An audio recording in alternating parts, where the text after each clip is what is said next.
ఎక్కువసేపు ఇబ్బంది పడకుండా 2 మాటలు. నాకు మైక్ వచ్చే కంటే ముందు ఒక అవ్వచ్చి ఇక్కడికి వచ్చి మాకు సర్కారు నుంచి ఏం లాభం రాలేదు బిడ్డ, 10 ఏళ్ళు అయితే కూడా మాకు ఇల్లు రాలేదని ఒక ఈయనే ఉండి చెప్తా ఉంది. అలా పాపం కట్టుకుని కూడా గులాబీ చీరనే కట్టుకొని వచ్చింది. మా మీడియా మిత్రులు చెప్పాలి ఆమెకి. రెండో మాట మా మీడియా మిత్రులు గమనించాలి. స్ట్రీట్ లైట్లు పోలీస్ స్టేషన్ దాటినాక సంగారెడ్డి వైపు స్ట్రీట్ లైట్లు ఉన్నాయి, ఆరు నుంచి చౌరస్తా నుంచి అవతల వైపు స్ట్రీట్ లైట్లు ఉన్నాయి. కానీ మనం ఎవరో మీటింగ్ పెట్టుకున్నామో దాని స్ట్రీట్ లైట్లు మాత్రం బంద్ చేసుకున్నారు. ఇది ప్రభుత్వం యొక్క చిల్లర బుద్ధి. ఇట్లాంటి చిల్లర పని చేసే పోయినసారి ఉన్న ప్రభుత్వం పోయింది. ఈసారి కూడా అట్లాంటి చిల్లర పనులు చేయొద్దు. అధికారులారా ఒళ్ళు దగ్గర పెట్టుకోండి. మేము మీటింగ్ పర్మిషన్ తీసుకొని పెట్టుకున్నాం. స్ట్రీట్ లైట్లు బంద్ చేస్తే ఈ మీటింగ్ బంద్ అవుతుందని అనుకుంటే అంతకంటే బేవకూఫ్తనం ఇంకొకటి ఉండదు. మీరు చేసేటువంటి ఫాల్తు పనుల వల్ల ప్రజలనే మీ మీద, ప్రజలకి మీ పట్ల ఏ భావం వస్తుంది. మంచి చేయని చేతనైతే తెలుగుంటే ప్రజలకి మంచి చేసి ఓట్లు అడిగింది. మేం చెప్తున్నాం ఆర్టికల్ 370 రద్దు చేసినాం. మేం చెప్తున్నాం రామ మందిరం కట్టినాం. మేం చెప్తా ఉన్నాం సబ్కా సాత్ సబ్కా వికాస్ అని చెప్తా ఉన్నాం. పేద ప్రజల అభివృద్ధి లక్ష్యంగా భారతీయ జనతా పార్టీ చేస్తా ఉంది, పనిచేస్తా ఉంది. టిఆర్ఎస్ పార్టీ నిన్న నాకు ఏం చెప్పిందో, పటాన్చెరుకు ఏం చేసిందో ఒకసారి ఆలోచించాలి. ఆయన కానిపాడి జిల్లా నుంచి మంత్రి ఏం చేసిండో ఒకసారి ఆలోచించాలి. అన్ని ఉన్నాయి పటాన్చెరుకి, ఏం లేవు, కంపెనీలు ఉన్నాయి, పైసలు ఉన్నాయి, క్షేమించి పనిచేసేటువంటి కార్మికులు ఉన్నారు. 100 కోట్ల రూపాయల సిఎస్ఆర్ నిధులు ఇచ్చేందుకు కంపెనీలు ఉన్నాయి. కానీ నాయకులకి విజన్ లేదు, ముందు చూపు లేదు. ఎంతసేపు నాకేంది నీకేంది, ఆడ ప్లాట్ ఎట్లా పంచుకుందాం, ఈ అపార్ట్మెంట్ ఎట్లా కూడగొడదాం, ఇది తప్ప పటాన్చెరుకు ఏం చేద్దాం అనేటువంటి దూరదృష్టి ఉన్న నాయకత్వం లేదు. ఉంటే ఇక్కడ పెద్ద గ్రౌండ్ ఉంటుంది పోలీస్ స్టేషన్ వెనకాల. ఎందుకు 10 సంవత్సరాలుగా ఈ రాష్ట్రంలో ఒకటే పార్టీ అధికారంలో ఉంది. ఈ జిల్లా మంత్రి అయిందే. సిద్దిపేటలో స్టేడియం వస్తాయి, ఫుట్బాల్ స్టేడియం వస్తాయి. కానీ పటాన్చెరులో మైత్రి క్రికెట్ క్లబ్ 30 ఏళ్ల నుంచి క్రికెట్ ఆడిస్తుంది. వచ్చిందా పటాన్చెరుకు స్టేడియం? వచ్చిందా? 2 సార్లు 3 సార్లు గెలిపించారు. కనీసం పటాన్చెరుకు స్టేడియం తెలియదు మీ ఎమ్మెల్యే గారు. వచ్చిందా స్టేడియం? అది ఎంత అన్యాయం అంటే, నేను దుబ్బాక ఎమ్మెల్యే గెలిచినాక అసెంబ్లీలో అడిగిన రింగ్ రోడ్కి రేడియల్ రోడ్లు ఎందుకు అయ్యారు, మా పటాన్చెరు ట్రాఫిక్ ని ఎందుకు కంట్రోల్ చేయాలని అడిగితే బీరంగూడ కమాల్ నుంచి ఒక రోడ్డు నేను అసెంబ్లీ బిహెచ్ఎల్ చౌరస్తా నుంచి శ్రీదేవి టాకీస్ మీదుగా అక్కడ ఉండేటువంటి రింగ్ రోడ్ దాకా ఇంకొక రేడియల్ రోడ్ వేయాలి. ఏడున్నారు మరి మీ ఎమ్మెల్యే హరీష్ రావు కుడి జేబులో, రామారావు ఎడమ జేబులో ఉన్నాడు కదా. ఎందుకు రాలే పటాన్చెరుకి రేడియల్ రోడ్ అనేది ఒకసారి ఆలోచించుకోవాలి. మీరు ఏమొచ్చినాయి, సొంత ఆస్తులు మాత్రం పెంచుకున్నారు. ఇక్కడ కొల్లూరు అని ఉంటుంది రింగ్ రోడ్ పక్కన, కొల్లూరు సర్వీస్ రోడ్ ఒక కిలోమీటర్ ఆగిపోయింది. ఒక కిలోమీటర్ రోడ్డు 10 ఏళ్లకు వేయించాలనే ఆలోచన రానోళ్ళు ఈ ఉన్నటువంటి ప్రజాప్రతినిధులు. ఒక ఆయన ఎంపీ ఉండమన్నాడు దాకా ఏం చేసిండంటే లక్కడారంలో క్రెషరు, చిగురుపలో క్రెషరు, ఆ రూట్లో క్రెషర్లు తప్ప ఏం చేయలేదు. నేను చెప్తాను సుమా, మీడియా మిత్రులు గుర్తుంచుకోవాలి. ప్రధానమంత్రి ఆదర్శ సంసద్ యోజన కింద ఒక గ్రామాన్ని ఆయన దత్తత తీసుకున్నాడు. ఆ గ్రామం పేరు లక్కుడారం. ఏ గ్రామం అనేది? లక్కుడారం గ్రామాన్ని దత్తత తీసుకున్నాడు. మొత్తం క్రెషర్లు పెడితే మొన్న అసెంబ్లీ ఎలక్షన్లప్పుడు ఊరోళ్ళందరూ క్రెషర్లకు వ్యతిరేకంగా వచ్చి నామినేషన్ వేసినటువంటి దుస్థితి వచ్చింది. లక్కుడారం బాగుపడలే, కానీ ఎంపీ గారు బాగుపడ్డారు. మొన్న రాకుండా ఎంపీ గారు. ఇక ఇది బీఆర్ఎస్ పాలన. కాంగ్రెస్ వచ్చింది, ఏదో చేస్తుందని ఆశపడ్డాం, నమ్మినాం, మస్తు మాయ మాటలు చెప్తే అన్ని జరుగుతాయేమో ఆశపడి కాంగ్రెస్ కొట్టేసినాం. నమ్మి దానం వస్తే పుచ్చి బుర్రలైనాయి. 2 నెలల 15 రోజులైతే ఈ రోజు దాకా కాంగ్రెస్ పార్టీ చేస్తానని చెప్పినటువంటి 6 హామీల గురించి రేపు ఓట్లు వేస్తాం, ఎల్లుండి ఓట్లు వేస్తామని చెప్తున్నాడు. 2018లో చంద్రశేఖరరావు ఏం చెప్పిండో ఇలా రేవంత్ రెడ్డి కూడా కదా చెప్తున్నాడు. అప్పుడు ఏం చెప్పారు వాళ్ళు? 2018 డిసెంబర్ లో గెలిచినాక సారు కారు 16 ఢిల్లీలో సర్కార్ వస్తుంది, మా కేసీఆర్ ఢిల్లీ పోతామని చెప్పిండు.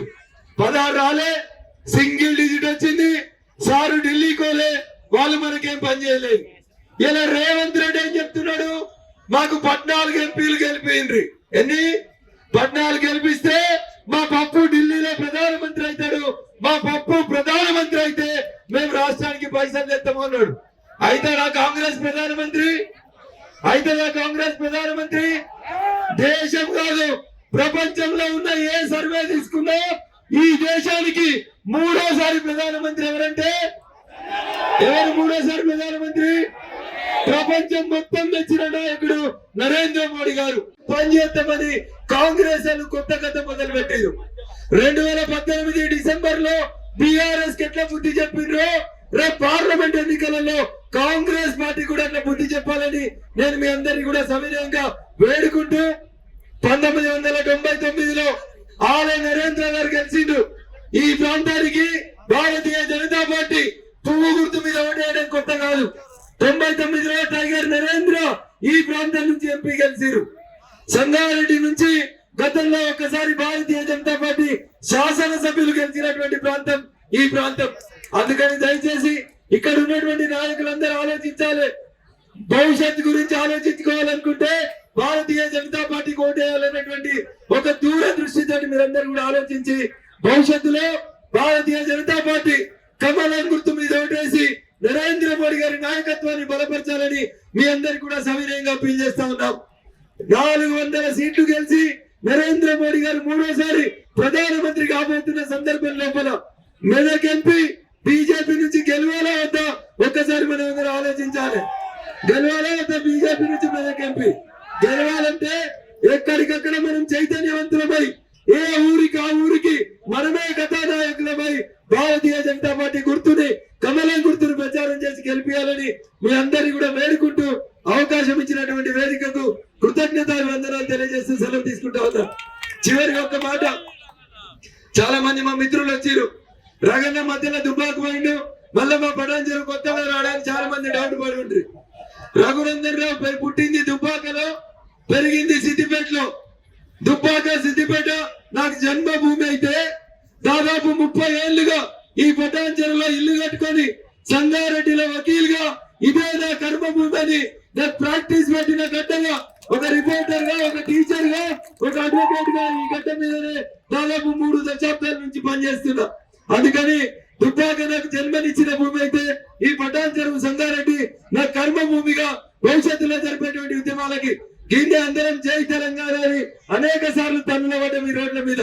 ఇదే గడ్డ నుంచి అనేక ఉద్యమాలు నిర్మించినాం కాబట్టి దయచేసి భవిష్యత్తులో భారతీయ జనతా పార్టీని నరేంద్ర మోడీ గారి నాయకత్వాన్ని ఆశీర్వదించాలని వేడుకుంటూ సెలవు తీసుకుంటా ఉన్నాను. జై హింద్, జై భారత్. కమలం గుర్తుకే ఇది వచ్చిందా? कभी भी हाथ नहीं उठा पाए, सुना नहीं क्या? भारत माता के वंदे वंदे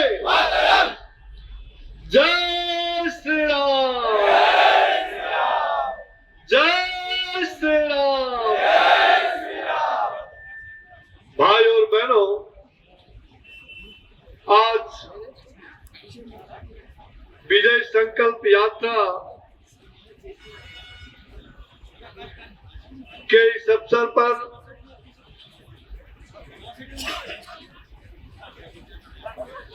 अंडारी की नमस्कारम।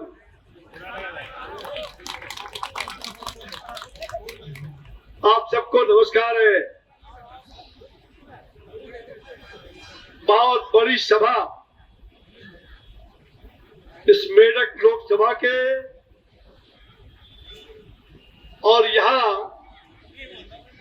ये पाटन चूरू क्षेत्र में इस विजय संकल्प यात्रा के दौरान आज हजारों लोग मोटरसाइकिल से सवार होकर चौरस्ता वेल लेक्स रोड से वहां से यहाँ चल के आए।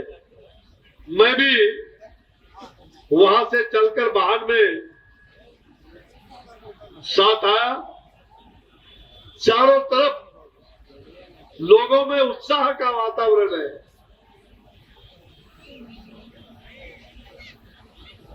देश के अंदर आज नरेंद्र मोदी जी की सरकार चल रही है। आज दुनिया इस बात को मान रही है, नरेंद्र मोदी या ना भारत, ये दुनिया के तमाम देश मान रहे हैं कि नरेंद्र मोदी जी ने जो गुड गवर्नेंस किया है,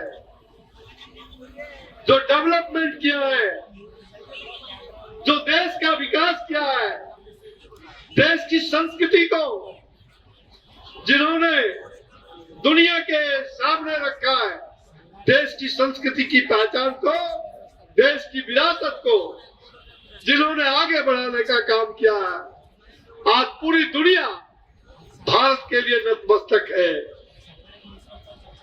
और मुझे खुशी हो रही है, जब पार्लियामेंट का सेशन चल रहा था, देखो कहते हैं हमें वोट दो पार्लियामेंट के लिए, लेकिन ये युवराज, ये कांग्रेस का युवराज,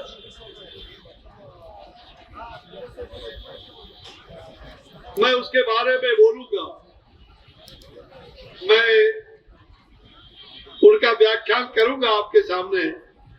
उसके पहले कि हमारे मंच पर विराजमान है हमारा यहाँ पर जो फ्लोर लीडर है बीजेपी के श्री महेश्वर रेड्डी गारू जी, श्री महेश्वर रेड्डी गारू जी, ये बीजेपी के बिहार एवं तेलंगाना विधानसभा के फ्लोर लीडर है।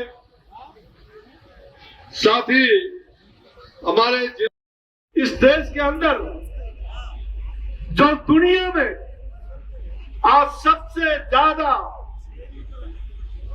भारत को उस ऊंचाई तक पहुंचाने वाला आज दुनिया में एक ऐसा नेता जो दुनिया के तमाम लोग सबसे बड़ा नेता के रूप में नरेंद्र मोदी को जानते हैं। नरेंद्र मोदी और सबसे बड़ा वंशवादी,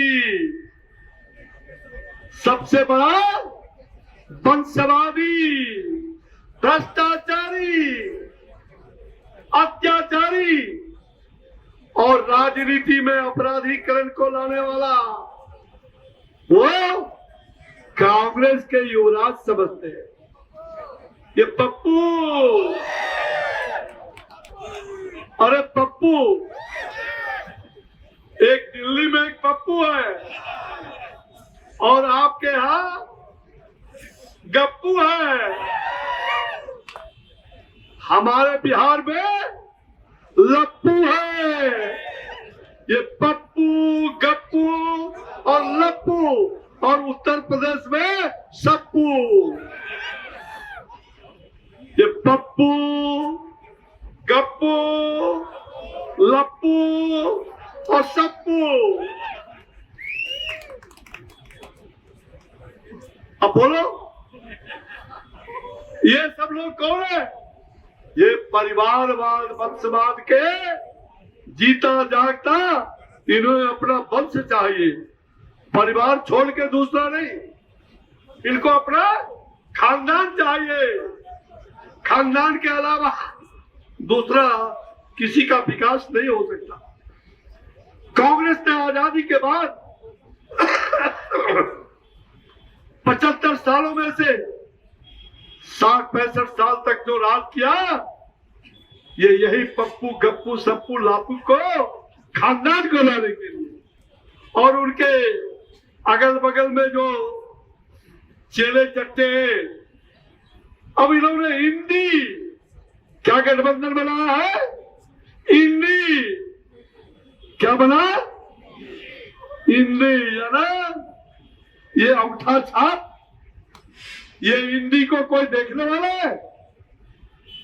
ये कोई कांग्रेस भाई भतीजावाद और भ्रष्टाचारियों का जमात ही है, वो हिंदी है।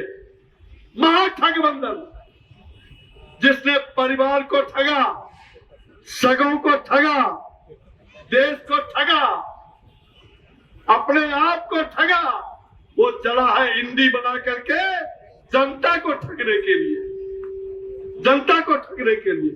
ये महा ठगबंधन यानी इंडी, भ्रष्टाचारी यानी इंडी, वंशवाद यानी इंडी, राजनीतिक भ्रष्टाचार यानी इंडी, अपराध यानी इंडी, ये तमाम ये ठगने वाले, ये राजनीति के सौदागर जो ठगों का जमात बना करके जगह जगह ये टुकड़े टुकड़े में देश को भी बांटना चाहते हैं। खानदानवाद का ये गैंग चाहता है मेरे अलावा दूसरा कोई नहीं। ये युवराज कहते हैं हमें प्रधानमंत्री का कुर्सी दे दो। क्या दे दो? अच्छा तो बोलिए युवराज को, अगर युवराज को प्रधानमंत्री का कुर्सी दे देगा तो इस देश को बेच देगा या नहीं देगा? इस देश को बेचेगा ना। अब इसको पार्लियामेंट का एमपी बना दिया था केरल से, एक भी दिन पार्लियामेंट में आता है तो ऐसे मुड़ी झुला के चला जाता है। अभी अंतिम सत्र पार्लियामेंट का, एक दिन भी पार्लियामेंट नहीं आया। क्या ऐसे लोगों को पार्लियामेंट के अंदर रहने का अधिकार नहीं है? है अधिकार। जिनको जनता ने पार्लियामेंट का नेता बना करके भेजा, न तो क्षेत्र की समस्या के बारे में, न तो जनता की समस्या के बारे में एक भी आवाज। और जब बोलता है तो क्या बोला ये उसको पता ही नहीं रहता है। अभी वो भारत जोड़ो की यात्रा कर रहे थे। ये भारत जोड़ो नहीं, अरे भारत तो जुड़ा हुआ है, भारत जुड़ा हुआ है सदियों से। ये भारत उत्तर दक्षिण पूर्व पश्चिम, ये भारत माता की जय करके आज हमारी माता एक रूप में है। कश्मीर से कन्याकुमारी तक, हिमालय से कच्छ तक भारत एक है। एक भारत श्रेष्ठ भारत, ये नरेंद्र मोदी जी ने एक भारत श्रेष्ठ भारत का जो स्थान बनाया है, ये भारत को तोड़ने के लिए निकला हुआ था। भारत तोड़ो, भारत जोड़ो नहीं, भारत तोड़ो। अब देखिए ये कांग्रेस के बबुआ पप्पू न्याय यात्रा पर निकले। कौन सा न्याय चाहिए? अरे ये बोलो ना, कौन सा न्याय चाहिए? पूरा माँ बेटा बहन मिलकर के करोड़ों का, एक दो पैसा नहीं, अरबों का घोटाला किया है। और अब की बार जब 400 पार होगा, इनका कहीं पार्लियामेंट में दिखाई नहीं पड़ेगा।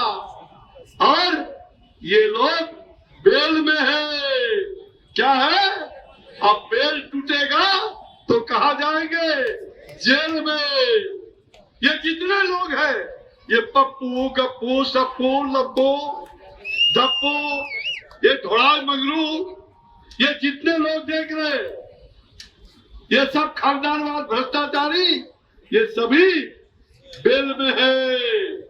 अब बेल टूटेगा तो कहाँ जाएंगे? जेल में।